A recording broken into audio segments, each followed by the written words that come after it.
Thanks for clicking Weather on Demand. I'm Sean Householder with UpperMichiganSource.com. We take a look at the, we have to call it a warm almanac. The high was 5 degrees below the long-term average, but with that warm low, makes up for it. We were 1 degree above what we would normally expect for yesterday's date. And here's a look at the national map. Well, here's another quick clipper that'll cross the Cascades and northern Rockies, quickly ejecting right across the northern plains. That'll affect our weather towards next week, but for now, here's that deep trough that we have been watching for several days now, still affecting our weather. You can see that latest low pressure system slowly sliding eastward across the eastern Great Lakes.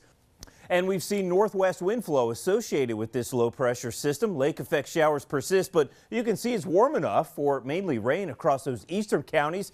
Even looking west in some of those typical cool spots, we're dealing with a mix of rain and snow on this Saturday night. We have seen some gusty winds generally out of the northwest. Some of the peak gusts we've seen working into the low 20-mile-an-hour range. You can see Iron Mountain checking in with a gust of 23 miles an hour. Winds are sustained into the teens out of the west. You can see temperatures plenty warm for rain. Places like Munising, one of the typical warm spots protected by the bay. It's 42 there, right through the low 30s. Some of the cooler spots, 34 over towards Iron Mountain. But there is some cool air in play. And Norway House checking in 21. Of course, Stony Rapids, one of the cooler places on this map, 4 below zero. And we will definitely get an Arctic blast of air over the next 24 hours or so. Here's the setup for today. And low pressure system works its way eastward across the Great Lakes.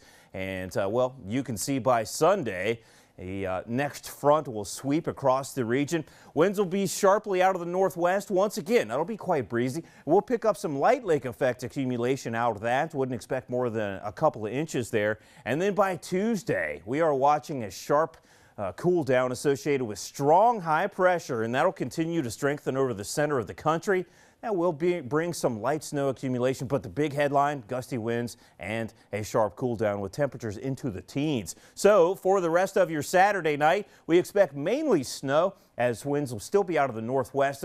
Along the area shorelines across the western UP, we'll see some rain mixing in and up into the Keweenaw too. And as you can see, it's warm enough for mainly rain across the eastern UP. On your Sunday, some light lake effect snow showers persist into your morning, and then we start drying out from west to east. Temperatures into the upper 30s and low 40s. Turns out to be a fairly decent day, but I think by Sunday morning around, let's say noon, we will see some minor accumulation, mainly going with 1 inch to 2 inches in those northwest wind belts, but there may be as many as 4 inches accumulating in some of the higher terrain of west and central UP.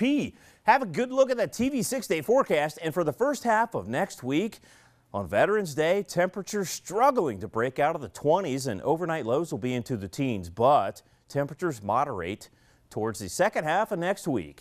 Have a great day, and thanks for watching.